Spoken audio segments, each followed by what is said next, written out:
I'm Sir Flowbojan Thunderhammer. And I'm Teflon Frosthammer. And I'm Cabbage Tidehammer. And this is WAK. If Amtgard knighthood means anything, you can't knife a motherfucker and keep it. And the thing that people need to understand essentially about arts and sciences events is that your scores don't matter. Do you want a black phoenix or a white phoenix? Jeez, language, man. We're on right. a freaking podcast, for fuck's sake.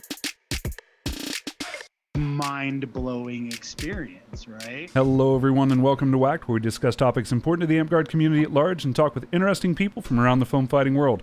This week, we have two people that I do not think need any introduction, so I'll introduce them now. Sir Michael Hammer of God and Squire Merric, thank you so much for joining us. Hello, thanks for having us. Yeah, thank you very much. So, you guys just happen to be wandering through on one of your crazy cross-country trips, stumbled across my home, wandered into the studio, and decided, no, seriously, so the reason that that we had you guys on, you have a really exciting event. Several people in Winter's Edge have been to it before, and we wanted to talk a little bit more about it. So, Keep 2022 is shaping up to be an amazing event, and we wanted to hear a little bit more about it and give the Amtgard community a chance to hear a little bit more about it as well. Well, thank you. Keep on the Borderlands is the full name of the event. It is named after the ancient D&D module of the same name, and we've sort of theoretically based each one around a classic module. This year the theme is Pathfinder Kingmaker, so it's not technically a D&D module, but the storyline of building a kingdom in a broken land of smaller areas is sort of the storyline of the event.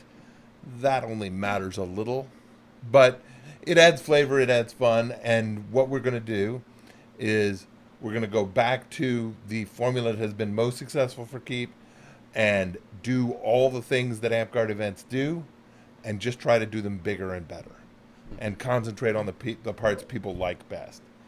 And in 2022, that's battle games. Yep. So we're going to focus on great battle games, using the castle assets we've got to really, really provide a great entertainment experience in the games. All the other parts of Amtgard that you like will be part of it. The Hammer of God Cup is the biggest tournament in Amtgard and the most prestigious in all of foam fighting at the moment. That will be happening. The Rage Cage is the non-men's tournament that matches that. It will be happening. I can tell you, last year at that event, I saw a tournament tour de force that's unmatched. Like, I'd never seen any fighter do that well in a tournament. And it's a great thing to watch. I encourage people who are interested in that, go do that, watch it. The food will be quality, not super special. Now you're speaking my language. Not super special necessarily, but good quality food included in the price. You can get it. It's going to be set in a environment that's a medieval tavern environment, so it's going to fit right in with the role play. We're going to try and spread the feeding time out a little wider. To both accommodate that feel and not keep the kitchen staff working quite so hard and quite as concentrated a time. That'll be good and useful for most of the meals. So we're going to do all the things, but I'm going to concentrate on talking mostly about the battle games because I'm a Warcrat again this year. So this is my area of expertise, and we've finished writing the games. We know a lot about the coolest stuff we're doing, and I'm not going to try and sell every game, but I'm going to sell a couple of the good ones. And I guess first I kind of want to talk about the system that we've got. Yeah. And I don't know how many people from Winter's Edge have been before and played with the previous Keep unit competition, but we've simplified it and we've made it a little less directly competitive because that was a complaint of a number of attendees. That is not our fault. Yeah. So in previous years, unit sizes have been various things. Mm-hmm. This year, they are 10. Oh, sure. And if you show up with your unit, you will get to fight with your unit every battle game. Mm-hmm. You will not necessarily fight with the same units on your team. Right. Okay. But you still keep the unit cohesion. You know, if the triads show up, they will fight together as a unit. Mm-hmm. That's right. You're 10 people, and We call it a unit because it doesn't have to be a fighting company. It Sure. can be a fighting company. It can be a park. It can be a few friends. I mean, Jeff's a unit. Any anything you make, you show up, you call it a unit, you register it. You're going to get a flag. If you pre-register, you're going to get a custom flag with your own heraldry on it. Oh, very cool. If That's you really show up, very if you cool. show up late, you're going to get a generic flag, but you're going to get a flag. The flag's going to be on a pole. You can take it into each battle. You can hang it up at your camp. You can show it off. And as we go through the event, you're going to earn achievements, which are going to be big fat medals that you can hang on your flag. Oh, So, That's awesome. Jeff, do you still have your flag backpack like the old school orc? I tore it down, but it can definitely be reconstructed. dibs on G unit right now. Yes. Cool. Anyway, the achievements in the past were unlimited, and there was an overall winner in the unit competition. This year they're not. This year they're capped at 8. Many of the achievements have a bonus associated with them. So if you're trying to collect a specific 8, you can pass on them, but then you just don't get them. Oh, that's neat. And they cover the battle games. There's some for the tournaments. There's some for the night quest. There's some for the ANS. There's some for service. So every part of the Amtgard event has some achievements associated with it. So almost any unit that wants to take home 8 can get 8, but it's picking and choosing the ones you want. This will all be published well in advance. We're working hard on the achievements right now. I've made all the ones for my games, and a bunch of other guys have made theirs. We just don't have the full list. We think the total is going to be around 100 and some. Holy wow. shit. Oh, wow, yeah. Hey, we So- need to pad out the trophy case. So, Well, Yeah. like I say, we're giving out actual medals. yeah. Eh. What other? Because we had some medals hanging around in the office that got used for something. And we still have Oh, a few of those are gone now. Okay. Well, What Yeah. were they from? Do we remember? Did they No. get used anywhere?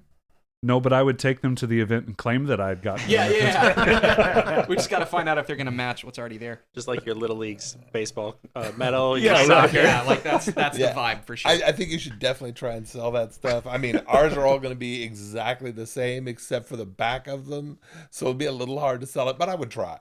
Oh yeah, we're going to go for it for sure. Achievement unlocked. Yeah.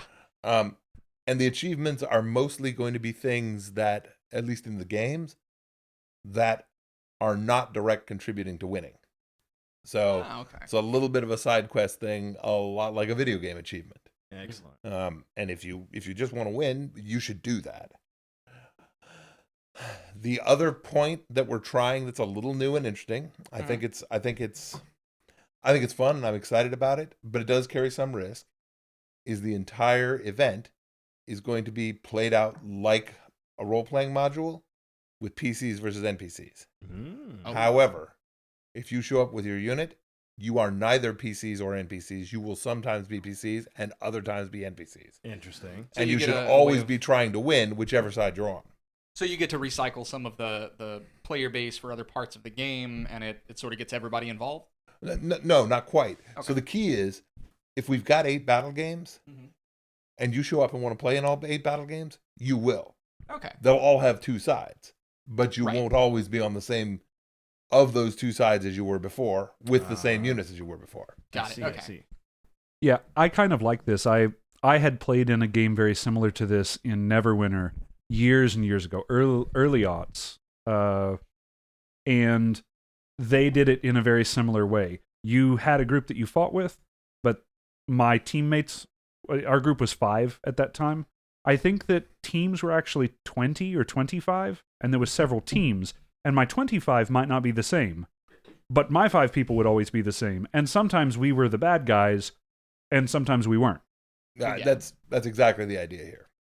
I like it.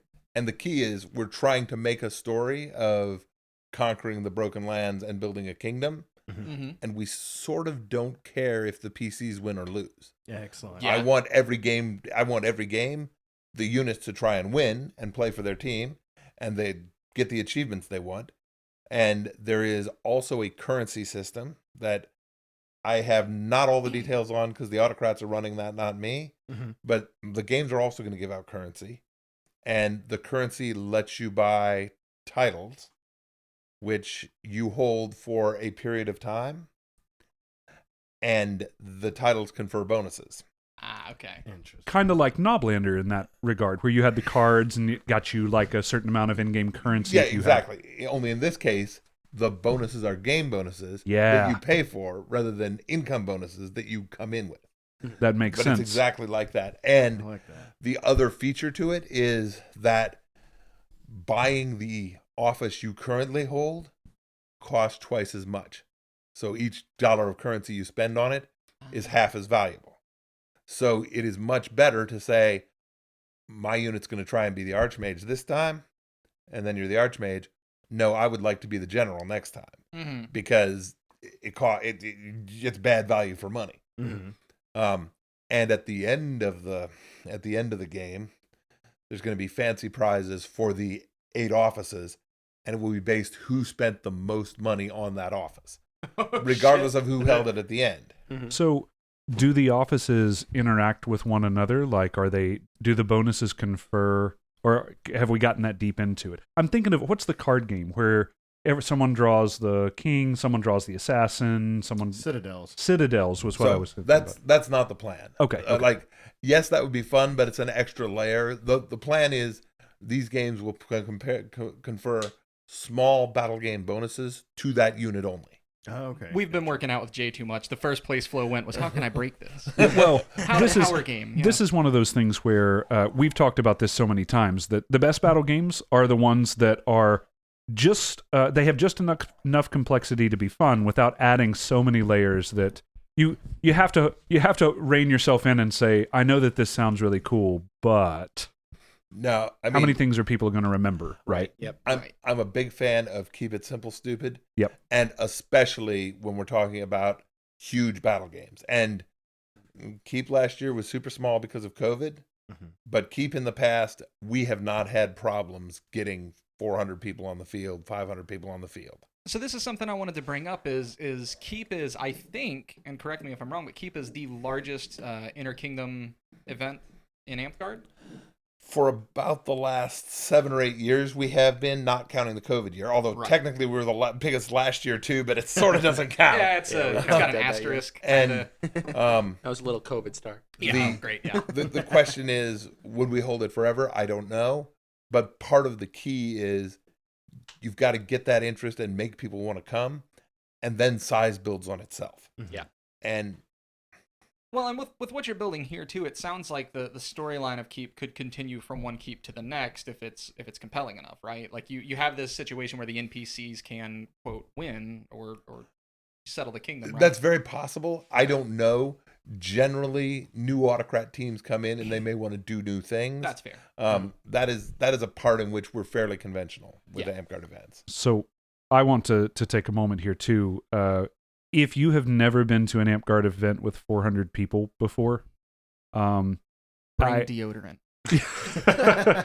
Let's be clear. I'm talking 400 on the field. Right. Yeah. There's 700 or 800 on site. Yeah, right. This is the Keep that the Triads went to was enormous. I don't know how many people were on the field, but it was a lot. And that's kind of what I think that the plan for this year is try and get as many people there. I am not even going to try to describe what it is like to be on a ditch field with 100 or 200 people. And this is just the casual ditch field that's happened so late at night. It is an amazing thing. That's real Amtgard for me. If you've never had it happen before, check your calendar for when Keep is going to be and start making some arrangements. Yes, we make this possible. The more of you that say, yeah, I want that, and go, is what makes something like that possible. So. Speaking of when is Keep 2020? Oh, that's a good question. Third weekend in September. Okay. I mean, just while Flo's sort of pulling some stuff up here, I would wager you could take a look at our back catalog. As most people who listen know, at the end of every show, we ask people to tell their craziest story in Amtgard or their most memorable story, and I would wager that you have a 50-50 chance of landing on an episode where someone's story is from Keep. It's either Keep or Gathering of the Crowns, but I would be willing to bet it's Keep. So if you're wondering what that's like, and you've been listening and you've heard a crazy story that really resonated with you, you're probably hearing a story from that event, one of the keeps that has passed. Yeah, and like the props that we have that are our permanent props are the castles. Yeah, I was gonna say you have a whole castle. We have two 10-foot tall gates, or they're gates. They're about 6-foot tall gates between 10-foot towers, and you break them down with battering rams. They don't just sit there. You interact with them. You break them down while the other team tries to hold them. Almost feels wrong to call that a prop. No, one of the funniest things I've ever seen was so the battle starts with the castle at the one that we were at, and of course you have the people that say, you know, screw this, I'm getting it down. Ah, and they charge in, and their friends have shield walls over them to stop the arrows, and they hit the wall and just bounce off. Because there's 14 people on the other side of the door bracing it, waiting for them to waiting for impact. So that was a whole lot of fun too. The opposite is also fantastic. We've seen that happen a couple times where someone like charges it and the other team wasn't ready and prepared, and they just break through the door. That's happened I think twice in my 5 years of keep or something like that. It's really hysterical because the whole rest of the team's just looking at them like, you could have done that. You could have blocked this. Who was on door duty? You're fired. So talk us through the without getting into as much detail as you want to. Talk us through like the history of keep, because this is a pretty big event, but I'm kind of interested in how it got started, how we got to where we are now. So I will tell you the truth. This was sort of the brainchild of a guy who's been out of Amtgard for years now, and Wisp was a Rising Winds player when Taldagor was about to pop. And I had just moved into the area, and he comes to me with this theory that when Taldagor stops being a part of the Rising Winds, that this largest kingdom in Amtgard is going to go from having their huge events and losing a third of their players, and those events will be smaller. Right. And he wanted to have, hey, we ought to have a joint event. We literally are one kingdom today. We're going to be two kingdoms next year. We'd like to have at least one event together still. And the whole point was, we'll do this joint event, but it only works if each kingdom gives up one of their kingdom events and works it into their schedule. Okay. But that also only works if the kingdoms are taking some money out of it. Because kingdoms have bills, especially if you've got insurance, you've got AI payments. That's fair. There's a lot of bills. Yep. Yeah. If kingdoms have built their budget around 4 events a year of profit, they need the profit from the event. So I've always felt 100% like it has to be a cooperation. The kingdoms have to want to support Keep and give up one of their events for it. And Keep has to make sure it makes enough money that it can kick big payments back to the kingdom. That makes sense. And so, real quick, what kingdoms do we kind of owe this gratitude to? Because I know Rising Winds, Taldagor, is it Polaris also? That's correct. Polaris popped as another Rising Winds principality around Keep 6 or 7. Okay. And the other two kingdoms graciously offered the same deal to Polaris. That's awesome. Including, and at that time, they were just paying a third. We were in a site that was ultra cheap, which meant it was fairly easy to turn over good profits. Right. Oh, that's awesome. Since then, we lost that site mostly because they would not allow merchants. Oh. And that really bums out an Amtgard event. It is hard to run a good Amtgard event, especially for many hundreds when you can't have merchants. That's why they were walking around handing out turkey legs instead of selling turkey legs. Huh. I remember. Yeah, like I say, since we got done in on the merchants, we gave up on that site, which is too bad because it was ultra cheap and had a lot of features we liked. Right. We bounced around. We went to another site that had a lot of great features, and we really could have stayed there a long time, but it was a little too expensive. And we moved away from that. Right now, we're in a site that is, it has a lot of advantages. It is within 2 hours of the Indianapolis International Airport. Oh, Like that's my plane lands, and I'm on site in 2 hours. Yeah, It's in the greater Indianapolis area. Yeah. So you can clear baggage claim, get your car, and be on site in 2 hours. Okay. That might be So the best way for us to get there. like I say, anybody who ain't driving, it's easy. Yep. Relative to almost any Amtgard event I've been to, it's a big site. SCA uses it. It's got lots of buildings. and pavilions and cattle barns. It's a fair site. Oh, So wow. it's got all those That's things. perfect. That's ideal then. Yeah. Yeah. Yep. So And how a kitchen. many keeps have we had then? Well, this is keep This will be the 11th, 11. Okay. 12th year because we missed one with the plague. Well, Right. Like you do. Yeah, like you do. as It as happens. one is wont to do. So 11 keeps. So man, that's way longer than I thought. I thought we were on like 6 or something, but I'm bad at Roman numerals. So that's on me. Amtgard gets old fast, my friend. And I don't mean that in a bad way. No, not at all. Yeah, speaking of drive time, you guys actually drove how many hours to be here today? I mean, there's obviously an event that you're going to as well. Today was 10.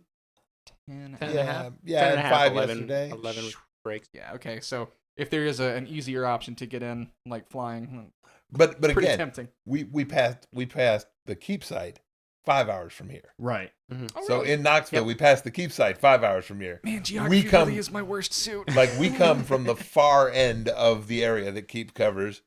I You only had guys, a guess you 'cause guys of are Gen about Con. equally distanced outside the area it technically covers. Okay. But I'll be honest. Mhm. If I was on the board of the keep project, which I'm not, I am. he is. Go on. But if I Continue. was, I would be looking for other kingdoms interested in getting in because you don't get 1,000-person events without having the local people, and I mean locally within a half day, Sure. Mhm. without having those people interested. Because if those people all get together, that's what makes people nationwide want to come. Yeah, Agreed. that was kind of something I had in the back of my head was like, is this open to other kingdoms to join in and to sponsor? But that's probably a much longer question and a much more Yeah. logistically. The board involved. makes that decision, and he's on it. I'm not. It's a long discussion that we'd have to work out, but like the majority of the board's job is to make sure the event goes over smoothly Mhm. from the background. Like we give the autonomy to all the autocrats; they make their decisions. They're really in charge of the event. We're just making sure that it continues from year to year to year to year. Okay. We have. Oh, wait, so hold on. So the keep has its own board of directors that is separate from the Yes. kingdoms. Oh shit. Okay. Yeah, it's called the Tri Kingdom North Corporation, something.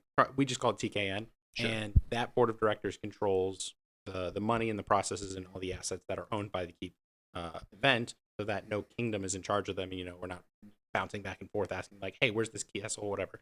So they have their own funds. Keep supports itself, or the idea is that it continues to support itself, and then puts out profit into itself. We're working on new contracts based on potentially giving more profit back to the kingdoms that are participating. So the 3 Yeah. currently.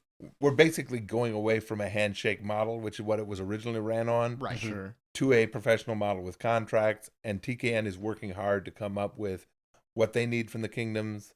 The kingdoms are going to come up with what they need from TKN. And if we can sign contracts, Yeah. then your question becomes a lot more reasonable. Gotcha. Then we can say, hey, here's what other kingdoms are getting. If you're interested, here's what it would cost you. Here's what you get from it. Yeah, no, it seems it's really cool to me that you have a whole board for this specific event with the sole goal being make this event as good as possible. You know, for a kingdom, we have a singular board of directors and they're trying to do everything about running that kingdom. Mhm. And also if the events are profitable, that would be awesome. Yeah. But your whole thing is just like make this event as good as it could possibly be, which is super cool. And it's 2 votes per kingdom plus a floating member, which is a 1-year change.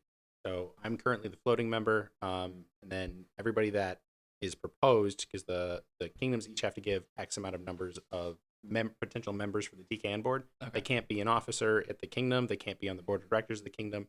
So they're No conflict of interest. right. So their goal is that we have people on that have votes, and then the floating member is kind of in charge of trying to read everybody's opinions and then make the best vote on that. So that's called the at-large position, and it's fun.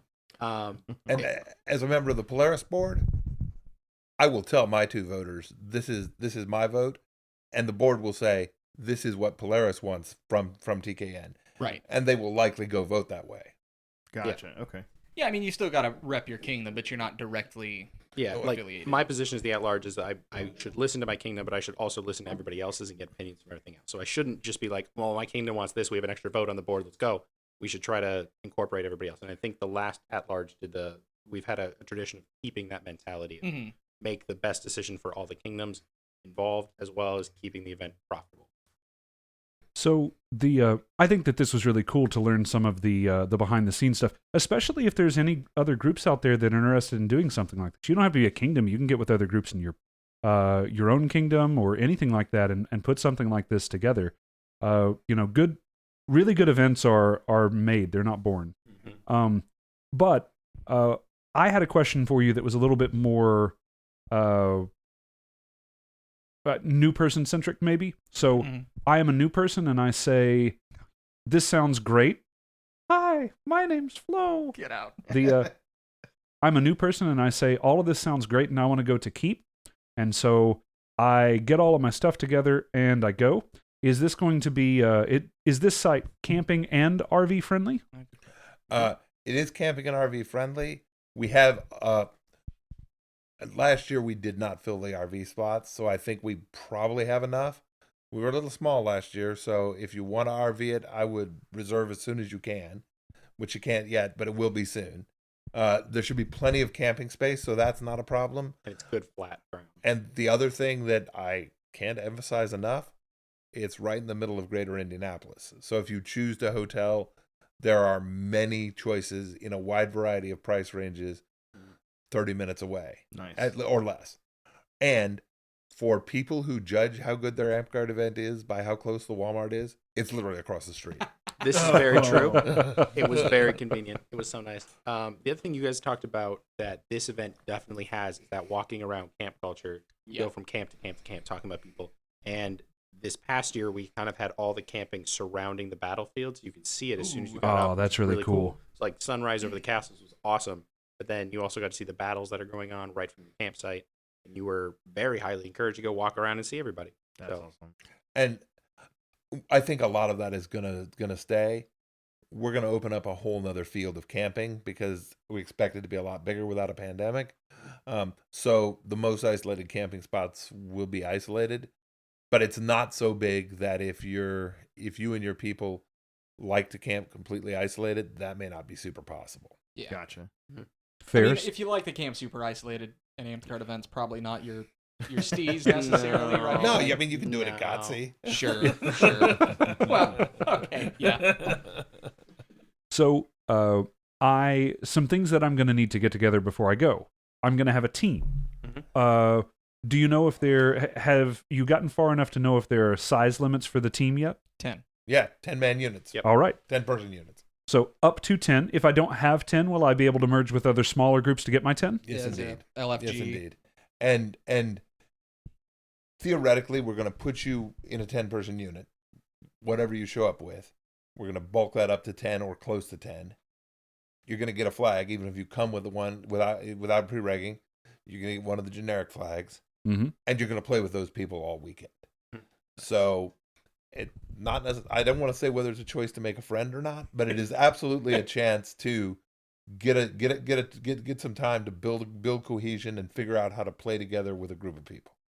Make friends or else. Yeah. Yeah. Now, this is going to be all class or some militia or a mix thereof, just so that people kind of know what to bring. Sure. So it's mostly class. Okay. Hell yeah. V8 class games are popular. They are number one. Mm-hmm. In going through the battle games, I had 3 out of 8 that might not be class, and I suspect at most 2 of them won't be. Maybe only 1. Okay. So when I say mostly class, I mean it's a big percentage. So awesome. What is it like reaving a game of that size? You need a microphone. Yeah. Fair Little enough. bullhorn or Yeah, something? legitimately, I ran around Yeah. when Cue Ball was Warcrat. I was one of his core Warcrats. And, I mean, if you're one of the core Warcrats, you got to just help reeve. I didn't want to lose my voice because I was doing a lot of the announcing. So I just made sure we had a bullhorn the whole weekend. There is a sense of power that comes with the bullhorn that never gets matched. I'm not allowed to have one, I'm sure. Yeah. We can get you one that doesn't have, like, the speakers and everything in it. You can just yell through a cone. No. So bullhorn matters. The other thing is there's challenges in it for sure. Mm-hmm. Yeah. And you just have to deal with it. I'm gonna tell my favorite keep reaving story. Yeah. And it kind of makes me seem like an idiot, but that's okay. So one of the early keeps, we had a hay bale maze built outside the castle, and they were only one layer deep. So the maze was you could see around it, but you had to fight through it. So we had a lot of narrow corridors. Right. And my role in one point in the game was I was the corner.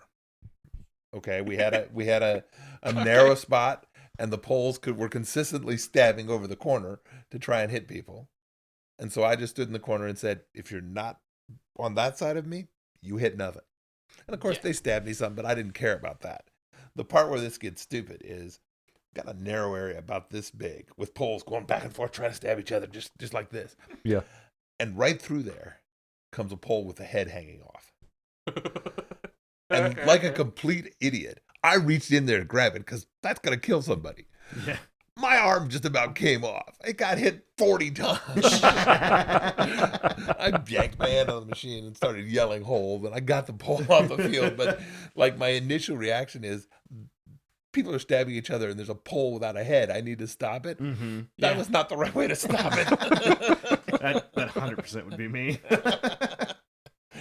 Another site question for you. Is this a dry site? Wet site? Is this Amtgard? Hey, we have a lot of different kingdoms and a lot of different places. I'm just joking. Amtgard, especially in the Midwest, has a pretty strong drinking culture. Yeah. It's hard to completely give up on it. So it is definitely a wet site. Gotcha. Excellent. In fact, I'm pretty sure our tavern is selling it. Ooh. That's actually super cool. Yeah.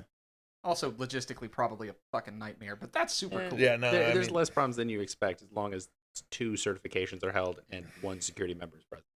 Nice. Okay. Yeah, okay. I mean, it's less problematic than you thought. Introduce problems. yeah, no, I mean, Not for the people, though. like I said, Not for the people that are It's going. very easy to there buy are once you're organizational problems, and we're solving them because Me to our BOD. it- Write that down. Write it down. it makes the game better. We want that. Yeah. Check by your region because it changes. Like I'm just running an event up in Minnesota, and we have to have a licensed bartender. That's not a bartender license; it's a serve safe thing. So you've got to check what qualifies where. Yeah, makes sense. And the Indiana rules are slightly different, but our Feastocrat has solved this. Oh, awesome. Shit, yeah. Yeah. So, do we want to like talk about some of those crats who's doing the positions and like what they're kind of bringing to the table? I kind of want to hear what some of the games are going to be if you're allowed to tell that. Yeah. No, I'm better at that. Like I'd love to pump some of the crats, the ones I know, but I'll inevitably leave off the ones I don't know. Right. I will prop just the 2 autocrats because that seems fair. Please do. They're putting a ton of work into this. So the autocrats this year are Amdare out of the Rising Winds. Cool. And Cannon, who used to be out of the Rising Winds and I believe is now in Winter's Edge. Mhm. Yes. Yeah. And Winter Edge or Neverwinter? Winter's Edge. Okay, She's cool. on Sylvan Glade. and they are working together to produce this event. Amdare brings the most experience with the module and a real passion for the module, a great set of graphic skill, and good organization. Mm-hmm. Cannon brings organization and budgeting skill and great recruiting skill. And that's the basic division. Shout out to both of them. Yeah, definitely. Yeah. And I wish I could prop everybody on the whole team, but there's 20 of them, and I'd miss somebody, and I'm just not going to try. I think that Oh, team's wow. growing. There's a lot of people on that list. Well, I mean, as big of an event as it is, you got to have. I mean, yeah. true. When I say 20, I mean the 20 people who have got a name. They've got a job with a title. Right. Like lots of events have 1 warocrat. We've got 2. Yeah. Mhm. And we've got 3 assistants between the 2 of us. Gotcha. Okay. Yeah, this is the whole the TikTok that Arnold put out. You know, there's no such thing as a self-made man. Oh yeah. It is a team that makes it. It's an amazing one. Everyone should go watch it. Okay. So let me At tell cheap. you about a couple of the games. Yeah, please. Just because I'm excited, we've got fun stuff going on. Yeah. So one of the games that I know is going to be fun and interesting for people. It's a puzzle game, and that's sort of hard to do with hundreds of people on a team. Yeah. But we've got a pretty good plan for it. There's going to be a conflict zone in the center Okay. where clues exist. Okay. And you go and get a resource that you take back to your team, Reeve, and turn in for a clue. Okay. And the clue will give you information about where one of 6 flags that have different colors goes. And the other team has a separate set of clues and a separate set of flags. Oh, so it's Okay. first to... And the first person who gets all 6 in the right position wins. And you don't have any indication if you got anything right or not, other than winning. But you can always go back for more clues. Okay. And Interesting. it's a fight because the clues come from a conflict zone. So you've got to fight for each clue. Right. And the other team won't be getting one if you're keeping them off the clue. And you've got to fight to put the banners up, and some of them are going to be closer to their spawn. I was going to say, yeah, the so, banners will So also there's be... plenty of conflict all around it, but there's also a puzzle. And you'll have to have a few people on your team who are smart enough to read clues. Like maybe, for example, the green flag is on an even pole. And put that together with the rest of the clues to figure out what's where. Count me out. I'll sit at base. No. You don't need to sit at I'm just kidding. I love sit at these base. You should go fight instead. Yeah. You've got to tell me which flag is green. That's my job for Lucas. We'll just pull a Sharpie marker on the Okay. bottom corner. Okay. When we get there, when you see the WAK crew participating in this, Motherfucker, don't you dare. everyone gaslight Lucas. Everyone. It doesn't. I need you to come up with wild colors for these flags to be. I'm just going to get the clues. No, this is. I love stuff like this. I was one of the people that the very first time that I listened to Harry Potter, my favorite thing in the little dungeon at the end he had to go through, where each one of the teachers had set something up, was Snape's. My favorite one was Snape's, where it was 7 potions, and you had to figure out what was just nettle wine, what was poison, and what was going to let you through to the next area. So I absolutely love this. Mm-hmm. What? Did I skip a Harry Potter book? It's the very first book. Is it fucking really? It is the very Hold on. first You didn't know book. they skip a bunch of stuff in the movie? Like, there's It's like... been a minute since I read them, I guess, because I don't remember none of that. I can't remember the entire thing. First among our number is only nettle wine. The rest of us are killers waiting silently It's in becoming line or a flow something. story, so it's dubious at best. No, it's not. It's not. Hey, I remember fact check the his rhyme, comment. Tell them I'm not lying. No, I believe you. It's just been forever since I read it, so I was... Anyway, that's going to be a great game. Ryux, who's my co-warocrat, wrote that one. So another one we're going to do, we're going to use the castle in a different way than we have before. Okay. It's a breakout game. Ooh. So the theory is that one team is being sieged inside the castle, and the other team is trying to prevent them from escaping. Okay. And the way we're going to judge this, it's going to be a timed game. And if you start it on the castle team, and you manage to escape either over the wall, through the gate, or in any other fashion, and get to the scoring zone, we're going to put a marker face paint on your hand. Okay. And then you die and repop. So you're not eliminated by scoring.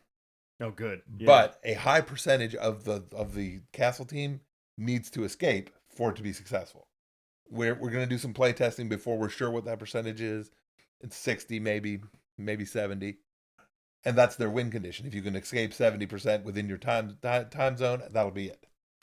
This is really interesting, too, because anyone who's ever played in games like this, the problem that you very often run into is like, I will say, Merric, Michael, I'm going to sack fly, save yourselves, and then I go get myself killed, but you guys are able to go. Well, then you're out of the game, and I don't really have any way to continue. I'm just trapped at this point because I'm so outnumbered. So I love the idea of keeping the people that have been able to get out involved in the game. Yeah, no, and this is modern Amtgard, right? Mm-hmm. V8, since V8, people don't sit out and watch. That's not the way we play. So I'm not designing keep games where people sit out and watch. Right. I want to keep them playing, and I can't remember. It was somebody on the Amtgard Champions group where I was trying to come up with an idea to mark people in a way that would not be offensive and they could not trade off easily. Mm-hmm. And somebody suggested face paint, and I'm like, that's actually going to work really well. Yeah. Yeah. It's a clever way. I like it. Yeah. So, might have been Lyndon. I don't know. Somebody on the Champions group. Shout out to that person. It was a great idea. Mm-hmm. So that's a couple of games that I know are going to be super interesting and super fun. One of the other ideas that I want to explain and prop about this game that I think is going to be again, it's a little weird because of the player and non-player character versus non-player character, antagonist versus protagonist theory. Mm-hmm. But about half the games are going to give you a chance to build permanent terrain on the field that includes the castle. Oh, interesting. Now, How? obviously, we only have one field, Right. and we're not always going to be pretending it's the castle field. So it's the ones that are defined as the castle field and use the castle as a feature. Okay. Okay. And I heard you started to ask. Yeah. Here's the best answer. It's a fair site. We're renting the cattle gates. They're going to be covered in tarps or paper so that they are line of sight blockers too. Yeah. But they are basically easy setup, easy takedown walls. Very nice. That's fucking So cool. so Okay. and it's going to be tied to achievements. So, for example, if your team gains this achievement in the 4th game, they get to go place 3 wall segments.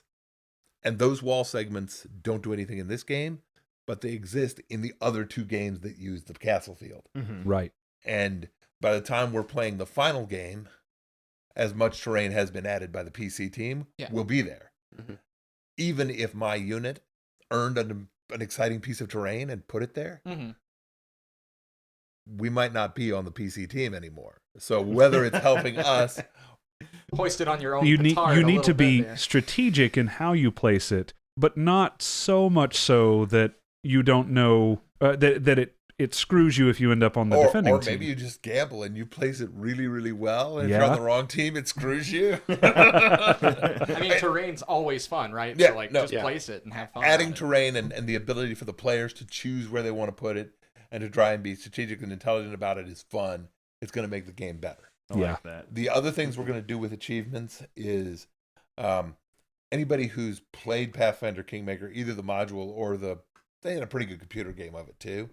So anybody who's played either of those, the whole point is you sort of expand and you've got your map and you're taking over places and building outposts. Yep. So at the command tent, which is going to be a big pavilion next to the battlefield where we'll do all of our logistics, there will be a big 3D map. Ooh. And you will get to name settlements on it if you get the right achievement. Oh, that's Does cool. it And have little tokens on it I can move around with a little stick? There will be tokens and sticks, but we may be moving it, not you. Yeah, you can't be trusted with something like that. Well, no, it's just the point of you can't have 700 people randomly moving stuff. Also, you specifically can't be trusted with something like that. I know you do. This will fulfill all of my Civ 5 dreams. Anyway, so we've got somebody who's volunteered to make that prop, so we're going to have that going.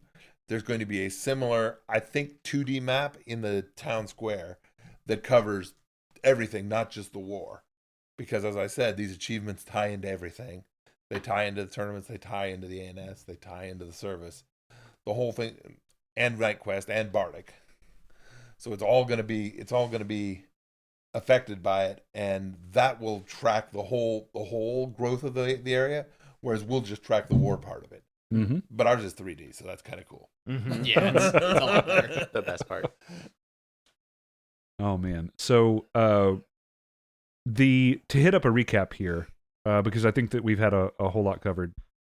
This is going to be the 3rd week in September, which I believe is the 14th through the 18th. Does that sound right? That sounds right. I ain't gonna pull out my phone in front of everybody, but it sounds right. Vidalia is telling us that that is the correct date. Thank you very much. We got a fucking producer now. Yeah, we do. Yeah. Awesome. Yeah, we'll make we sure can't all trust of that the one, we'll make sure all of the relevant info, including the date and the links to any websites and sign up and everything, goes into the notes for the show, obviously. So that like people wanting it can just look down there and find what they're looking for. And on the Keep Discord, I can say the big information push is this weekend. Like the weekend we're recording, that's when the big information push is scheduled. So by the time anybody's listening to this, we should have a lot of information freely available for them. So excellent. So when this comes out, this will be next week. So the information will already be available for everyone. Yep. Okay. Again, I'm not on the team that's pushing the information, but I've seen all the public posts. They're all working on it busily, very hard right now. Right. Okay. Yeah, the 22nd. The 22nd is when this episode will be releasing. So of this month. Yeah. So, okay. So yeah, by then it should have been out for about a week. There'll be time. Perfect. So quick recap here. So Walmart really close by. Yep. True. Easily accessible to airport. Very. And that is the Indianapolis airport. Yep. Indianapolis International Airport. Yep. By the way, for those that don't travel through airports a lot, easier to fly into international airports. The less expensive as well, believe it or not. Site that is going to be both camping and camper friendly. It is. Camping is, some portion of the camping is going to be located near where some of the action is. Some of it will be a little farther away. Yeah. So you have a little bit of room to flex in there. And the nightlife culture that I know that all of our listeners are probably sick of hearing us talk about, but it is so fun, is very much alive and well at Keep on the Borderlands. It was last year with only 350 people. By the way, Excellent. he just now casually said 350 people. I am willing to bet as much as any of you want to lose that your kingdoms don't casually have 350 people. You might get 350. So first, As their smallest event, 300 first, people. I'm not sure that's true. Rising Winds is still a kingdom. Oh yeah, I'm sorry. they're Hey, big. Rising Winds, I'm so sorry. I forgot you were there. No, Leave the shotgun. but even Rising Winds with their typically giant events, Keep is notably bigger because they're only one participant of Yeah. Right. of three core kingdoms, Yep. and that 350 that I denigrated for being small, it's small compared to Keep because it was goddamn COVID. Yeah, right. Yeah. So I mean, yeah, you've got the resources of 3 different kingdoms sort of coming to bear here as well. So it seems like a pretty high class event. No, and Go ahead. I don't want to diverge into too long a story, but I have long been a big believer in doing these multi-kingdom events if you can. In Texas, when I was in Texas in the 90s, we tried to do this, and in the early aughts, we tried to do this, and the 3 Texas kingdoms, who are literally closer than the 3 Midwest kingdoms, they tried it, and they were successful twice, and separated by like 10 years.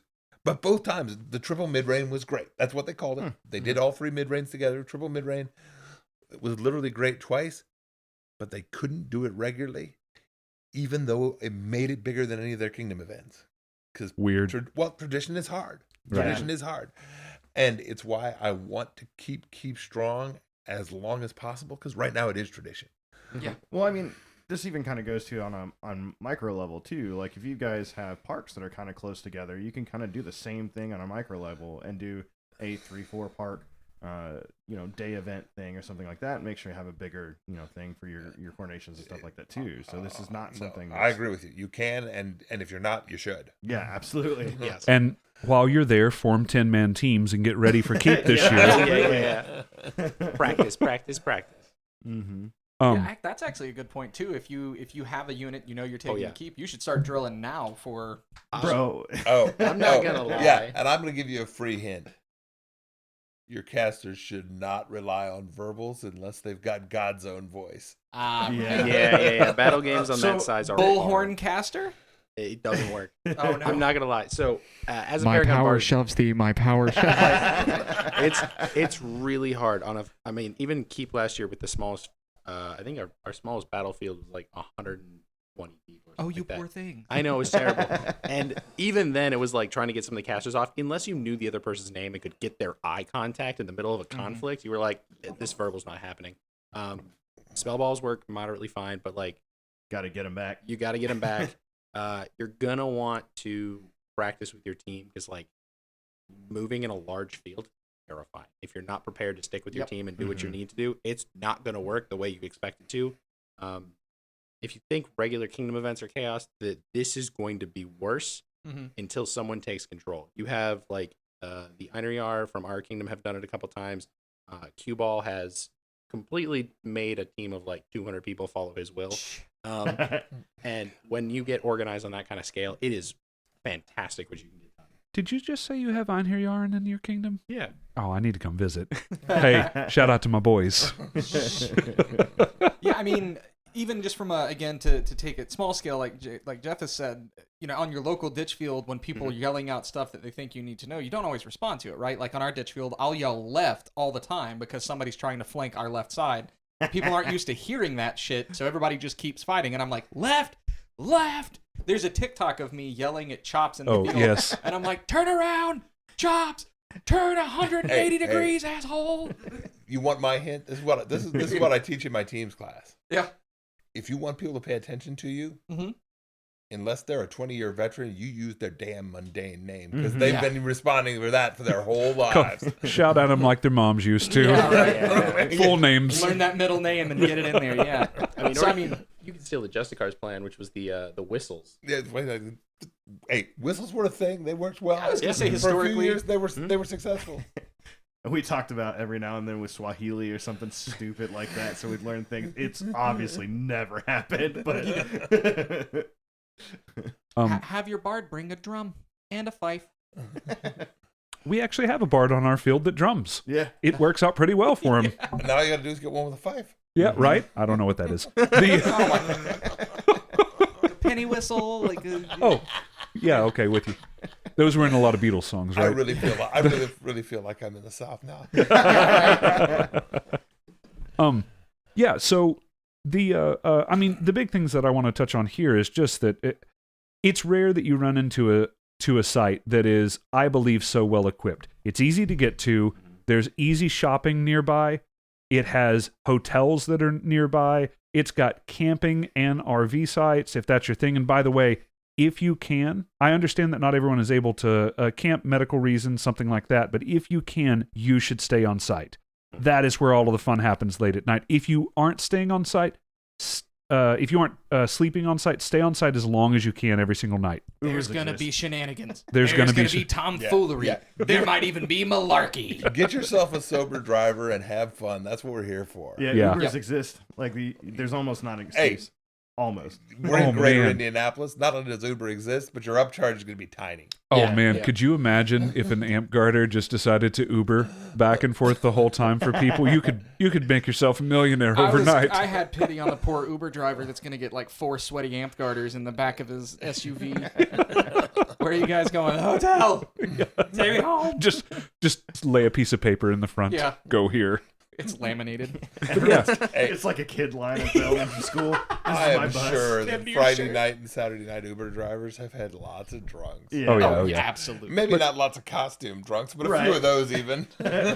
Yeah. So this is a big thing, and I need people to understand how big of a thing this is because we always joke about events missing one thing. Like the three of us on this side of these guys have been to a billion events. 3 of us have been to a lot of events. I made half of them. Yeah, he did. He made half of them. The 3 of us have been to a lot of events, and there's always the talk about, well, this event site had this thing, but it was missing this. Like the cabins were great at this one, but you had to travel 45 minutes to get food. And then the subway was out of bread. I'm never letting that go. Yeah, that actually happened to us. Yeah. It's rare that you run into one where you have great accommodations with camping that's close to everything that's happening. You have food nearby. You have supply runs at Walmart nearby. You have hotels nearby. You have easy travel in nearby. I know that's the 3rd time that I mentioned it, but this is one of those things where you don't run across this unicorn very often. No, for people who are coming from far away, it could hardly be better. For the 3 sponsoring kingdoms, it's not ideal, only because it's in the Rising Winds. It's not in the middle of the Rising Winds, but it is solidly in the Rising Winds. And there's an empty state of Illinois between the 3 kingdoms. Like we would rather put it in the state that's relatively Amtgard poor and isn't strongly any of the 3 kingdoms. But we just couldn't find a site in that area that was right. Yep. And we'd rather be not ideal. And 2 kingdoms, including mine, the distance is a challenge. And especially mine, because we're so far north. Mm-hmm. For me, the drive to keep is 10.5 hours. Like it's a lot closer for y'all. Yeah. So I just want to pause there. Some of the people that are going to be the bigger attenders at this event are 10.5 hours away. Winter's Edge, I'm looking to you. I mapped it on my home, from my home to the middle of Illinois. Yeah, Illinois. Or Indianapolis. The middle of Indianapolis. Geography. And it was 5 hours and 10 minutes. And I want to point out that you are not coming from my home, and we are not going to the middle of Indianapolis. So it is going to be closer, especially if you're in what we would consider our western region. Take your whole park. Mm-hmm. I would love to see multiple Winter's Edge teams at this thing. Cool. I think that would be so cool. So, question: you said there was a Discord, and I'm assuming that's for planning this thing. Yeah, It's not just yeah, an exactly. open Discord for everyone. It would be cool if there was a centralized location where people could figure out like ride shares.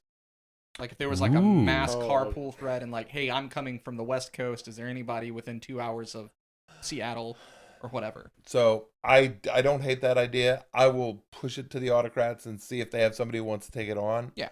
I'm not going to volunteer to take it on. I've got too much trying to successfully get props. And I don't want to overstate anything, but something Keep prides itself on is props. Mhm. Yeah. Props make games. We've always believed that. Mm-hmm. You don't show up and say, imagine this thing's heavy to carry, when you can just make it heavy to carry. Right. Yep. Yeah. You don't say count to 10 while you raise this flag, when we can instead build a flagpole and you raise the damn flag. Yeah, that takes 10 seconds. That to was raise. cool. That's awesome. I mean, at the very least, people who are interested in going to this, as a reminder, it's a good idea to have a unit or part of a unit, and those people can also be folks you carpool with.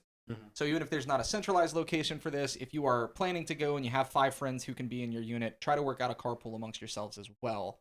And if there does happen to be like a mega thread for it somewhere, we'll point to that at some point as well. But at the very least, take your unit and carpool as best you can. And from what I talked about before, obviously, if you show up with 30 people from Winter's Edge, those 3 units will not always play with each other. Yeah. But you will at least always play with your unit. Right. And Yeah. and this is a real thing Mhm. because too many times in the year before last, the units from my kingdom ended up together, Mm-hmm. and that's when units were 20 people. So 40 people can affect the can affect a crystals. game. Like I say, 40 people can affect a game, even a game with 200 people on a side or 250 people on a side. Mm-hmm.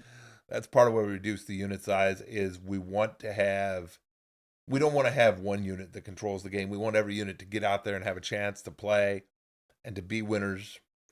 And I'd love to have some unit win every game, but you might not be a winner in every game. Mhm. And it's okay. We play this game to have fun. Yeah. I don't win every game. I wish I did. I mean, just a callback to the number of people that are going to be here again, win or lose. We lost the keep that we went to, but the social environment at that keep was still amazing. We were up late at night, having fun with our friends, wandering camp to camp, mostly because we forgot firewood and we were cold.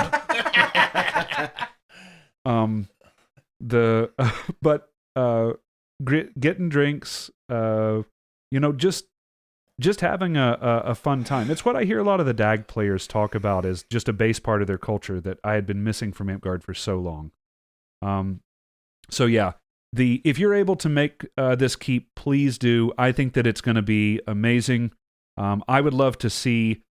Winter's Edge has had a presence there before. I remember Walbaron taking a crew of people up. Lork got knighted there. Yeah, we Lork- knighted Lork there. Yeah. Lork got knighted, so Winter's Edge, that was the very first person in our kingdom ever knighted. I would love to see a huge showing from our kingdom, but I'm not just looking to our kingdom. There's a lot of kingdoms that if you expand this out to 10 hours, 10 hours drive is a long way, but you have people from Polaris that are driving that far to get there. You're also going to be hitting Crystal Groves. You're going to be hitting Golden Vale. You're going to be hitting a lot of kingdoms there. And these are all kingdoms that have sent visitors before. We've had good attendance. And the other thing that I understand the cost is real, but the fact is 2 hours I'm out of the plane and on the site. Yeah. That you can't get better than that. I'm a person who has flown to 3 or more Amtgard events every year of my life for the last 20 years. I've done a lot of it. I know about flying to Amtgard events. 2 hours from plane to site is amazing. Yep. It doesn't happen. You should get out there and love it. Well, and it's a chance at making Amtgard history, right? It's the biggest event that Amtgard has currently. It is where all the crazy stories get made. If you want to end up in one of those, if you want to be the reason for one of those, hopefully in a good way, this is the place to do it. Yeah, good ways only, actually. And I feel like this year we have a really great opportunity to be very big this year because Spring War had a record year over the past like 10 years this year. Oh, nice. And I was at Spring War. Was a great event. It's a South Texas event. But my sense of a lot of why it was big, a lot of Amtgarders who were halftime Amtgarders, you lock them up for 2 years, they're like, oh, I'm not a halftime Amtgarder. I'd like to be a full-time Amtgarder again. Right. Yeah. And especially with GOTC canceled, I've got a strong sense that that's going to persist all the way through the Amtgard season this year. Yep. Everybody's going to be bigger. I'll bet tomorrow when I'm out at the Winter's Edge event, y'all will be bigger. Oh, we are. Well, 2 years locked up. Hi, Future Flow here. I cannot confirm nor deny that. Yeah. If anyone can travel back in time when they hear this, we will be holding an event this weekend, which will have been last weekend for you when you hear this. Oh God, chronologically, it's a nightmare. Yeah, No, right. I'm sorry, I've made it hard on you. No, it's we okay. do it to ourselves. Yeah, Listen, it's we have a queue of episodes that's probably a month and a half long. Again, sorry, Lily. We are like chronologically still trying to figure out when and where to release, so it happens all the time. We are just about at our hour. Merric, Michael, I want to give you guys the final word there. Anything that you would like to say to the people of Amtgard? Anything about the event? Anything left to hype up? Man, I feel like I've said it all, and I've really pushed it. But the goal of this event has always been to be a normal Amtgard game but better, or normal Amtgard event but better. And we've always focused on battle games. And with maybe one exception, we've always had great battle games, and it's been 100% the goal of the team this year not to let that fall off. We want people to come and go, yeah, those battle games rocked. Excellent. And not just because you had great props, but because they were fun and interesting and balanced. Yeah. Guys, there's gonna be a fucking castle. Like, There's two. Yeah. There's two different ones. They're you can two take them. castles. Yeah. But technically, this year it's going to be configured as one castle. Oh, okay. We have two One gates. castle. We have 2 gates, Two gates. and we build the walls with hay rolls. Which you can Okay. jump over some. You can jump over the big ones. The small ones act as Yeah. regular walls. If you've ever looked at pictures of Keep, you can see the dudes jumping over the hay Oh, rolls. yeah. It's Yeah. freaking glorious. I don't know. Is there a photo of Raven doing his famous climb? I don't know. I don't know if I've we've heard got of a- the climb, Yeah. but- It happens more than once. Well, yeah. Every year has its own Raven's famous so climb. I think it's Raven and Tugan hold the record for the most times climbing the castle. Yeah, but those guys are gone now. The next guy with the record to climb the castle, like if you're a young fit 20-year-old, this is your time, man. Yeah. Come climb the castle. Flow's not going to be the guy that sets that record. And by the way, I do not promise this is absolutely safe. You are literally climbing over a 10-foot wall. Right. Yeah. We play a game where we always take some risk. This has more risk. You should be aware of that. Don't do it if you're me or Flo. That's just how we die. Yeah. It's a 10-foot drop. Yeah, it's It's fine. not too bad. It's a 10-foot climb. This is a glass half full sort of Hey, thing. that's not quite true. It's like a 6-foot drop onto a bunch of people wearing sharp armor. Yeah, that's true. That's true. A whole lot less problematic is what I'm hearing. Oh, It yeah. sounds like a them problem. Flo killed 4 people on his escape into the castle. Oh, that's awesome. No, I mean he killed 4 people. I don't want it to be like that. Yeah. But Hey, Merric, Michael, thank you so much for coming on. Again, everybody, please visit Keep. If you would like to support what we do here on the channel, you can do so with the links in the bottom. We'll have some information about Keep listed in the comments as well. And as your kingdom starts putting together their 10-man crews, respond in the comments below and tell us how badly you're going to beat everyone. Hey, do we need to put together a WAK crew for Keep? Oh, like a 10-man whack? that would be whack. Loathe that entirely. I just saying, if Hey, we got social media stuff. A Mhm. whole media creator team. Do we? Oh. Oh, fuck yeah, you're right. Yeah. Oh, 10-man social media team. Hey, they might not do the best, but everybody will think they did. Exactly. We're gonna edit the You just fuck out sprayed of the this crap video. out of it. No, okay, so this is Godric, Hogman. I know that you're out there listening. We're gonna be a Voltron of GoPros Vidal- riding across the field. Vidalia, listen, all we're going to do is all of us are going to bring our cameras out with us. We're all going to be recording this, and we're going to cut out everything except us murdering people. Yeah. It'll be beautiful. Hold on. That implies we actually will murder people. Oh, no. Flo, doesn't that already exist? It's called TikTok. Right? Yeah. It's just a montage. All right. I'm going to roll this outro. Hey everyone, thanks for listening. If you liked what you heard, be sure to subscribe to our podcast on YouTube or Spotify to get notified about new episodes. And make sure to follow us on Facebook for announcements and more.